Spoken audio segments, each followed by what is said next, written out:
hujan tuh upacaranya.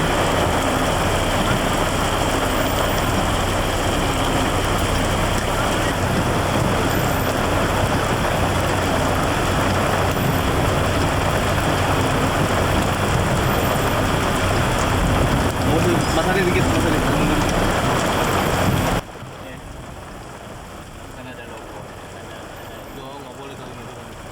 Nggak ada pinjam payung lagi. Nggak boleh, nggak boleh. Turun aja. Payung dong. Buat kamera, payung aja. Buat kamera aja. Buat kamera aja pinjam payung nggak? Tahu kemana? Enggak lah, soalnya ya gimana tuh? Kalau orangnya sih nggak apa-apa deh, aku sih udah.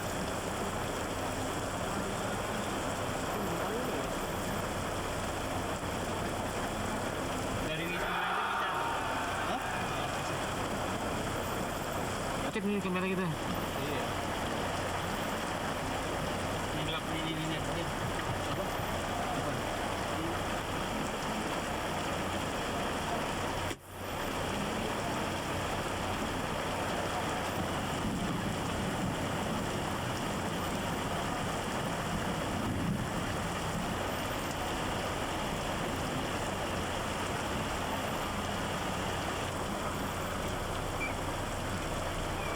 TV turun deh. Maju payung. Mas Ari, mandi. Artinya Polda Metro Jaya merupakan Polri yang dapat diandalkan, dapat diterapkan kepada masyarakat bersama-sama dengan fungsi yang lain. Peserta upacara sekalian, jika kita atau pemikiran mengevaluasi kemenangan yang dapat diandalkan. Satuan Brimob bersama-sama dengan fungsi yang ada di daerah tahun kemarin.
Sedikit ya. Naik.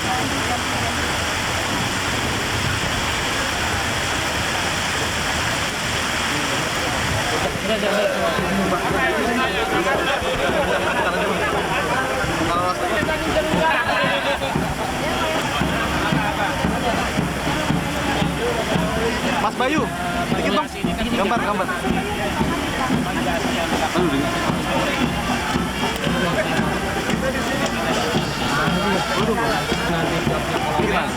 Langsung dibawa Kapolda.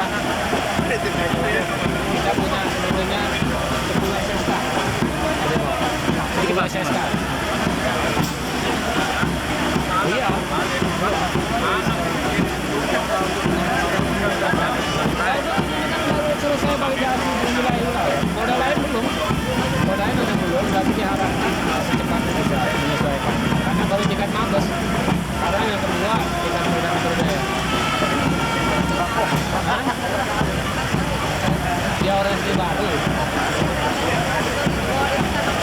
Nah, sendiri dia, bilang ke bawah Kapolda. Ya, udah. Sembako, Pak.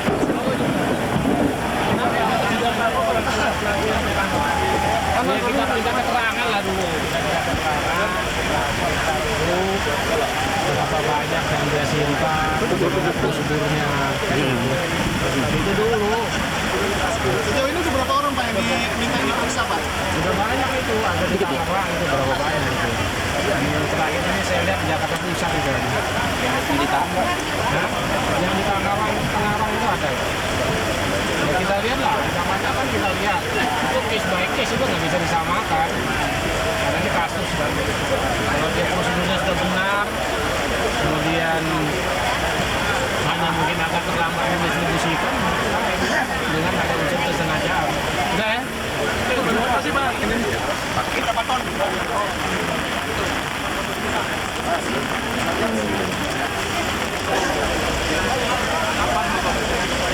Tabangnya galak. Ini loh.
Dapat hanya perkembangan situasi saja.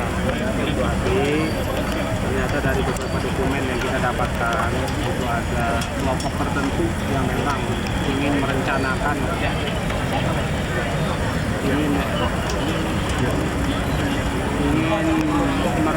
menggagalkan betul-betul sidang umum MPR ini, mulai dari awal sidang umum pada pasca sidang umum.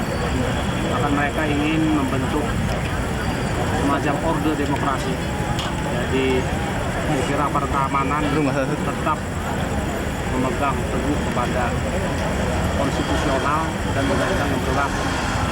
Jadi siapapun yang akan melakukan secara inkonstitusional, kita akan tindak tegas sesuai dengan ketentuan perundang-undangan yang berlaku. Jadi inkonstitusionalnya tidak sesuai dengan ketentuan yang ada. Tahu dong, tanya lagi. Nah, cukup dah. Mereka ini sindikat ini Pak, bagaimana Pak? Polanya gerakan ini Pak.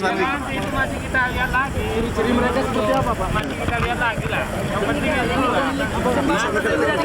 Sudah ada ditangkap Pak ya? Kita cukup dulu. Pak Ari, bagaimana teknis untuk menemukan penimbunan di daerah-daerah bersama dengan Jadi dalam kasus sembako ini kita bekerja sama ya antar instansi yang tergabung dalam koordinator Pakostrat Nasda Jaya. Ya. Nah, dari temuan-temuan kita berdasarkan informasi dari masyarakat, kita lakukan pengecekan ke lapangan. Hasil pengecekan kita memang ditemukan beberapa tempat. Temukan beberapa tempat ada timbunan. Tapi apakah timbunan ini kaitan dengan satu tindak pidana masih kita selidiki. Ya, untuk kita selidiki dan tentunya akan kita tanyakan kepada pihak-pihak yang berkepentingan seperti Dolok dan lain sebagainya tentang peredaran barang ini. Penanganan selanjutnya sesuai apa yang daerah diputuskan bahwa terhadap barang timbunan yang ditemukan ini setelah nanti diambil sampel sebagai barang bukti kalau memang akan diajukan ke pengadilan, terhadap barang tersebut berdasarkan hasil musyawarah dengan muspida, ketua pengadilan, kejaksaan, kemudian pihak Dolok dan si pemilik barang segera disalurkan ke pasaran dengan harga yang disepakati antara Dolok dengan pihak pemilik barang. Kita membantu penyalurannya. Yang penting bagaimana barang ini tersalur ke tengah-tengah masyarakat. Di tengah krisis barang seperti kacang kedelai dan gula kemarin ditemukan di Tangerang itu ribuan ton. Itu gimana? Apakah berapa lama kira-kira petugas penyidik kemudian disebarkan ke masyarakat? Ya secepat mungkin setelah kita proses penghitungan, pengecekan, pemeriksaan dokumen, pengambilan sampel, izin daripada ketua pengadilan keluar, dimusyawarahkan langsung. Kita usahakan secepat mungkin. Tadi katanya ada izin dari pemiliknya kalau dia tidak memberikan izin. Nah ini sekarang barang ini untuk apa? Dolok menurunkan barang melalui dia sebagai penyalur kan untuk masyarakat. Nggak bisa dong tidak mau. Karena itu tujuannya peruntukan barang itu untuk apa? Kan disalurkan ke masyarakat. Jadi akan kita himbau berikan penjelasan. Ya kalau tidak nanti tentunya pihak Dolok akan ambil keputusan. Dari penyidikan sementara apa sih sebenarnya motivasi mereka menimbun barang ini? Nah ini berbagai-bagai alasan ya, berbagai-bagai alasan. Nah ini akan kita cross check nanti kebenaran ini dengan pihak-pihak yang berwenang. Seperti misalnya distributor ini ditunjuk oleh Dolok. Nah tentunya ya proses penunjukan dan peruntukannya kan sudah jelas. Jadi apa keterangan mereka sementara ini misalnya yang mengatakan barang di pasar masih penuh dan lain sebagainya, kita cek apa benar. Kalau ternyata dikatakan barang masih penuh ternyata di pasar kosong, itulah yang akan kita lakukan. Kita pengen tahu Pak Ari, apakah mereka delik hukum tindak pidana atau subversif yang kira-kira akan dikenakan pada mereka? Ya, sementara ini kita periksa mereka dengan undang-undang tindak pidana ekonomi, tapi tidak menutup kemungkinan ya, apabila nanti hasil pembuktian atau penyelidikan bahwa memang kepentingan perekonomian negara, kepentingan masyarakat umum luas, masyarakat luas di Indonesia ini sudah terganggu akibat tindakan mereka yang nantinya kalau sudah tersangka tidak menutup kemungkinan diarahkan kepada pelanggaran dalam undang-undang tindak pidana subversif. Sejauh ini berapa yang diperiksa? Ada saksi-saksi, udah belasan lah yang kita periksa. Tapi tersangka belum ada? Nah, sementara kita sedang teliti. Kemudian harapan buat masyarakat? Nah, kepada masyarakat kita himbau yang pertama agar masyarakat yang mengetahui ada informasi tentang ini, ada penimbunan dan lain sebagainya, menyampaikan informasi itu kepada petugas terdekat. Percaya bahwa petugas akan segera menindaklanjuti dan tidak mengambil tindakan sendiri atau